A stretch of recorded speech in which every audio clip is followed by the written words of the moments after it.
with local sheriffs taking a stand in a national debate. They say our interstates effectively make us a border state with illegal drugs and human trafficking flowing in from Mexico. Now, they believe that a border wall could stop it. Channel 9's Tina Terry is live in Iredell County. And Tina, their sheriff was one of several to sign a letter that asks senators to support money for the wall.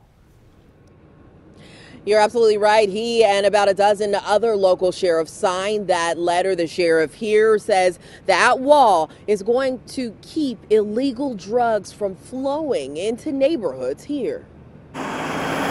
I-77 helps thousands reach their destinations daily, but Iredell County Sheriff Darren Campbell says it also helps dangerous criminals run drugs from Mexico to local counties and into the Northeast. Some of the cartels control our major routes of drug trafficking.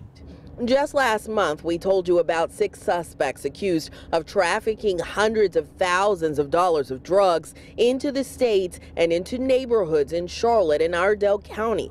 Federal agents said the operation has been linked to a Mexican drug cartel. That we, even in North Carolina, in a day or two from crossing the border or from wherever, we essentially become a border county because we're seeing so much of the crime and so much of the drugs we know flow from the borders to here.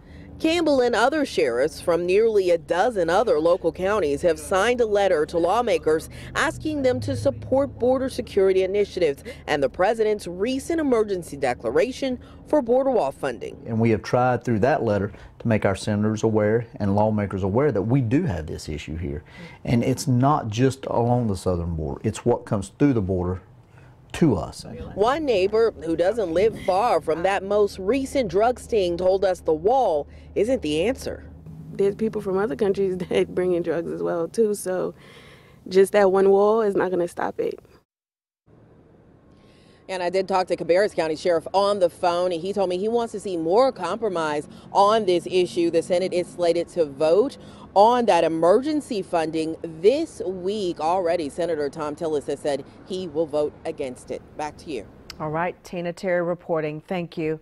Channel 9 found some new search warrants today that detail the case against the suspects in last month's drug bust.